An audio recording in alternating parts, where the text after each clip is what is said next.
ഓം ശ്രീനാരായണ പരമഗുരവേ നമഃ. ഗുരുമാർഗത്തിലേക്ക് ഏവർക്കും സ്വാഗതം.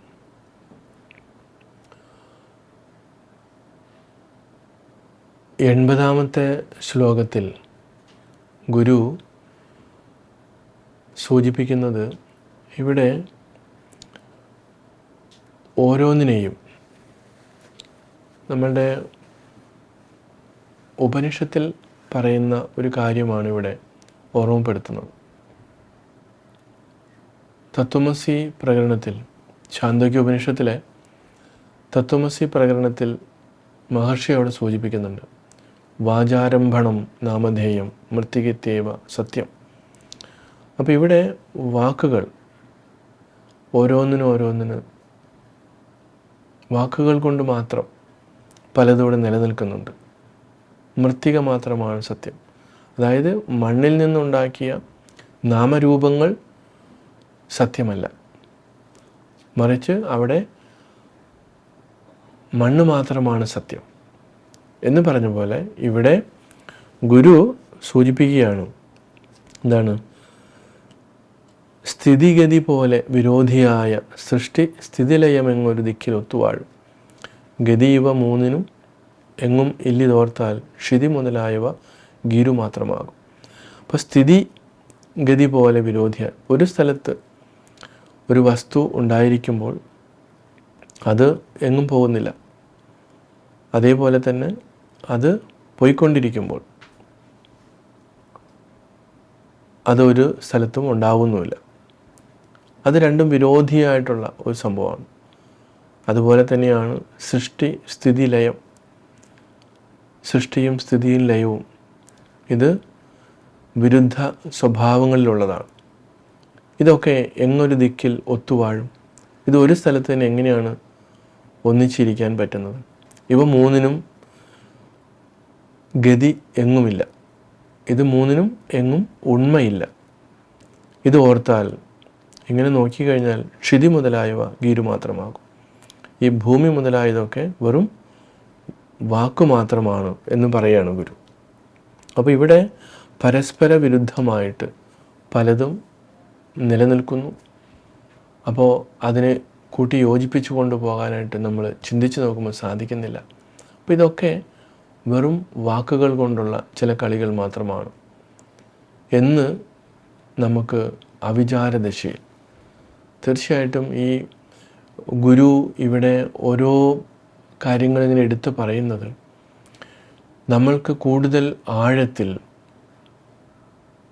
അവനവനെക്കുറിച്ച്, സത്തിനെക്കുറിച്ച് തിരിച്ചറിയുക എന്നുള്ളതാണ്. ബാഹ്യമായിട്ടുള്ള ഒന്നിലും മനസ്സ് അത്രമാത്രം കുടുങ്ങാതെ, ഇപ്പം നമ്മൾ ഇവിടെ ഈ ജനന മരണങ്ങളിലും അതുപോലെ തന്നെ മറ്റ് പല കാര്യങ്ങളിലൊക്കെ നമ്മുടെ മനസ്സ് കുടുങ്ങിക്കിടക്കണം. നമ്മുടെ മനസ്സും ബുദ്ധിയൊക്കെ സ്ഥിതി, ഇവിടെ നിലനിൽപ്പ്, അതുപോലെ അതിൻ്റെ നാശം. നമ്മൾ എത്രയോ കഷ്ടപ്പെട്ട് പലതും ഇവിടെ നിർമ്മിക്കാൻ ശ്രമിക്കുന്നു. പ്രകൃതി അതൊരു സെക്കൻഡ് കൊണ്ട് അതെല്ലാം തകർത്ത് കളയുന്നു. മനുഷ്യൻ്റെ കഠിനമായിട്ടുള്ള പ്രയത്നം, പക്ഷെ അതൊരു സെക്കൻഡ് കൊണ്ട് പ്രകൃതി തകർത്ത് കളയുന്നു.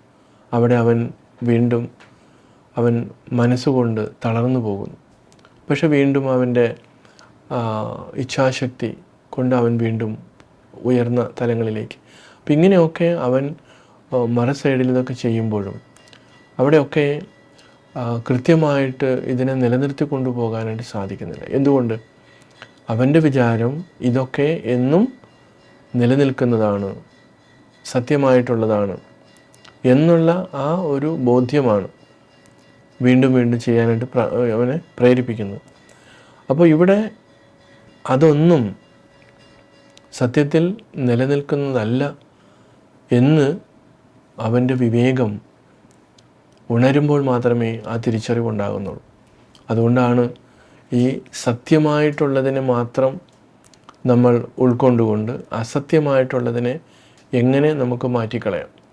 പക്ഷേ ഈ അസത്യമായിട്ടുള്ള ഈ ലോകത്ത് അസത്യമെന്ന് നമ്മൾ വിചാരിക്കുന്ന, കാരണം പലപ്പോഴും ഈ ഒന്നിനെ നമുക്ക് അതിൻ്റെ ആഴത്തിൽ തിരിച്ചറിയാൻ പറ്റാത്തത് കൊണ്ടാണ് നമ്മൾ ഉപരിപ്ലവമായിട്ടുള്ളതിൽ കിടന്ന് കുടുങ്ങിപ്പോകുന്നത്. ആ ഉപരിപ്ലവമായിട്ടുള്ള അറിവിനെ മാറ്റി അതിന് ആഴത്തിലുള്ള അറിവ്, അതിൻ്റെ യഥാർത്ഥത്തിലുള്ള അറിവിലേക്ക് ഒരു ശിഷ്യനെ അല്ലെങ്കിൽ ഒരു അന്വേഷകനെ കൊണ്ടെത്തിക്കുക. അതുകൊണ്ട് തന്നെ ഈ ആത്മോപദേശ ശതകമൊക്കെ നമ്മൾ പഠിക്കാൻ ശ്രമിക്കുമ്പോൾ നമുക്ക് അത്രമാത്രം സാധനാ ചതുഷ്ടയ സമ്പത്തി ഇല്ലാത്ത ഒരാൾ, അല്ലെങ്കിൽ ശമാധിഷഡ്ക സമ്പത്തി ഇതില്ലാത്ത ഒരാൾക്ക് ഇത് ഉൾക്കൊള്ളുവാനോ തിരിച്ചറിയുവാനോ സാധിക്കാതെ വരുമെന്നുള്ളതാണ്.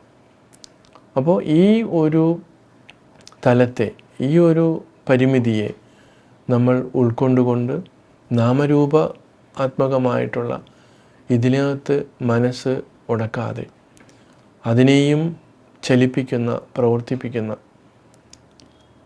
ആ സത്യത്തെ നമ്മൾ തിരിച്ചറിഞ്ഞുകൊണ്ട് ഇരിക്കണം ഇവിടെ. കാരണം ഇവിടെ എന്ന് പറയുമ്പോൾ ഈ മായ ലോകത്ത്. കാരണം എപ്പോഴും പ്രലോഭനങ്ങളും മറ്റും കൊണ്ട് നമ്മുടെ മനസ്സിനെയും ഇന്ദ്രിയങ്ങളെയൊക്കെ ഇത് സത്യത്തിൽ നിന്ന്, ആ ചൈതന്യത്തിൽ നിന്ന് അകത്തിക്കൊണ്ടു പോവുകയാണ്. അതായത് അജ്ഞാനം കൂടി വരുന്നു. അപ്പോൾ ജ്ഞാനത്തിൻ്റെ പ്രകാശത്തിലേക്കാണ് നമ്മൾ അടുക്കേണ്ടത്, അല്ലാതെ അജ്ഞാനത്തിൻ്റെ ഇരുട്ടിലേക്കല്ല. അപ്പോൾ ആ രീതിയിൽ കാര്യങ്ങൾ നമ്മൾ ഉൾക്കൊള്ളുവാനായിട്ട് ശ്രമിക്കണം. അതിന് സാധിക്കട്ടെ. ഏവർക്കും നമസ്കാരം.